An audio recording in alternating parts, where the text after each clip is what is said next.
Welcome everyone. I hope you all are doing great. Today's topic is scope in JavaScript. Before we dive in, let me say something. Many people call JavaScript a weird language, and honestly, that's true to some extent. But the reason behind it is quite simple. If you come to JavaScript from another programming language, some of its behaviors will seem strange at first. However, if your programming journey begins with JavaScript, this so-called weirdness will feel completely normal because you will start thinking the way JavaScript does. Many of us come to JavaScript from other languages like PHP, Python, or C. And for those who studied computer science, JavaScript usually isn't a part of the academic syllabus. So when we start using it in real-world projects, a lot of its concepts seem confusing. One of the most important among them is scope. If you watch this video carefully till the end, I guarantee that once you understand the concept of scope, half of JavaScript will suddenly make sense to you. Let's get started.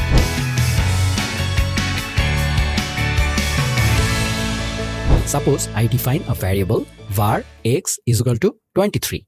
Then I print it in the console using console log. After saving the file, notice that the browser console shows 23. Perfect. Now, the variable x I defined here is declared openly, meaning it's not inside any function. It's defined right at the root of the program. Next, let's say I create a function named myfunc. Inside that function, I write var y is equal to 10. This variable y exists only within the myfunc function. It doesn't exist in the root. Think of it this way. The root contains the function, and inside that function lives the variable y. Clear? Now, when we talk about this myfunc function, everything inside its curly brackets belongs to the world of myfunc. Anything outside that, the root level, is the parent's world. So you can imagine it like this. Myfunc is a child and the root is the parent. We know that when we define a variable globally in the browser, it actually becomes a part of the window object. For example, earlier we defined x is equal to 23. When we did that, it automatically got attached to the window object. If we now write window.x inside console log and then save the file, you will see in the browser that it prints 23, right? That means the variable x is actually a property of the window object. But the interesting part is we don't need to write the word window every time. The browser automatically understands it because it knows that x is a variable from the global scope. Now notice something. So far, we have printed x inside the parent scope. This time, let's also print it inside our function. So, inside myfunc, let's write console.log printing x from myfunc. Then we call the myfunc function. After saving and running it in the browser, you will see it prints printing 23 from myfunc. That means I can access the parent variable from inside the child. In other words, from inside the function. This might sound very normal, but in the world of web development, it's not quite the same everywhere.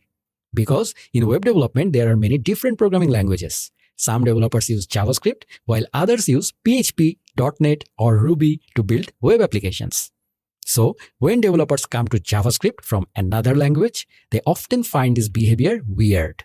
Because in most other languages like PHP, you can't do this. You can't simply define a variable globally or outside a function and then access it freely from within a function.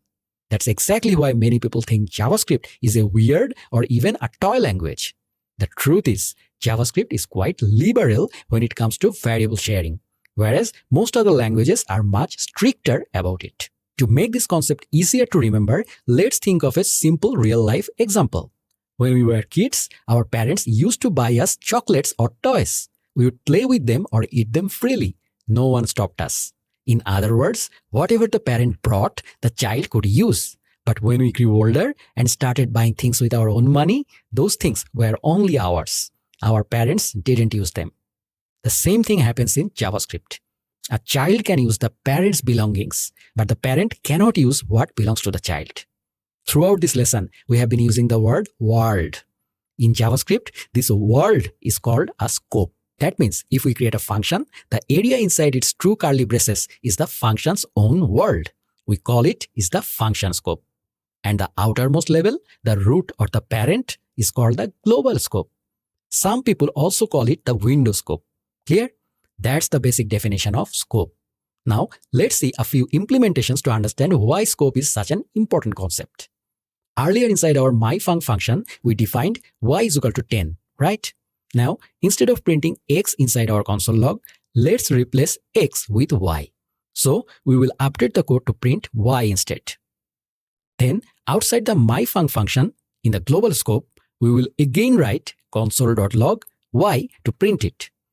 Alright, now save the file and check the browser console. You will notice that y prints once successfully, but the second time it shows an error. The error says reference error. A reference error means that JavaScript couldn't find the variable y. That's because we defined y inside the function scope. So we can use y inside that function but not outside it, not in the global scope. It's just like the parent and child example, right? The child can use what the parent gives, but the parent can't use what belongs only to the child. Let's look at another example. Earlier in the parent scope, we defined var x is equal to 10, right? Now, inside our myfunc function, instead of writing var y is equal to 10, let's replace that with x is equal to 10. Also, update the console log inside the function. Replace y with x. Then update the global console log as well to print x. Now save the file and check the browser console. You will notice that the value of x has changed. That means the child scope, our function, can also modify values that belong to the parent scope. Now, let's see something even more interesting. If we add the var keyword before x inside the myfunc function, so it becomes var x is equal to 10, and then save the file again and look at the browser console, here's what happens. Inside the myfunc function, the output for x shows 10, but the global console log still shows 23. What's happening here is this: if I write x is equal to 10 without using var, JavaScript assumes I am modifying the global x. But if I use var x is equal to 10 inside the function, JavaScript treats it as a completely new variable that exists only inside that function's scope. However, directly modifying a global variable from inside a function can be very risky, especially in large code bases. It can cause variable name conflicts and data mismatches that are hard to debug later. So, this is how scopes work in JavaScript. Now, scopes in JavaScript are mainly of three types. The first one is global scope. Any variable defined in the root or global level can be accessed from any inner scope, including functions. That's what we call the global scope. The second one is function scope. Any variable defined inside a function can only be used within that specific function. If you try to access it from outside, JavaScript will throw a reference error. And finally, we have block scope. Let's see an example of that. Inside our myfunc function, we will define an if block. So we write if true. Since we have given true as the condition, that means every time myfunc is called, this logic will always be true and the program will enter the block. Now, inside this if block, we will write var a is equal to 5, and on the next line, let b is equal to 10. So here we have created two variables, one with var and the other with let. Next, outside the if block, we will try to print both of them using console log a and console log b. To make the output clearer, we will remove all the other console logs from the code so that only a and b get printed. Now, save the file and check the browser console. You will notice that the value of a prints correctly, but when it comes to b, it throws a reference error. And the reason behind that is block scope. Variables declared with var belong to the function scope, meaning they can be accessed from anywhere inside the entire function. But variables declared with let or const are limited to the block scope. That means they can only be accessed inside the curly braces block where they were defined. So the variable var a can be accessed throughout the entire function, while let b is visible only inside the if block.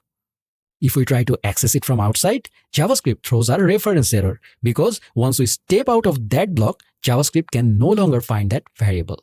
That's why we say variables declared with let or const are block scoped, whereas variables declared with var are function scoped. If we had printed b inside the if block using console.log b, it would have worked perfectly because variables declared with let or const are only accessible within their block scope. I hope this explanation helped you clearly understand the concept of scope. To summarize everything, scope is simply the area where a variable can be accessed. A child can access the parent's variable, but a parent cannot access the child's variable. And in the browser, the root object of the global scope is window, while in Node.js, it's global. I believe after today's discussion, you will no longer be confused about how scope works in JavaScript. Still, if you find anything unclear, feel free to ask in the comments. In the next video, we'll dive into some more of JavaScript's weird but beautiful concepts like closures, hoisting, and the execution context. Thanks for watching, everyone.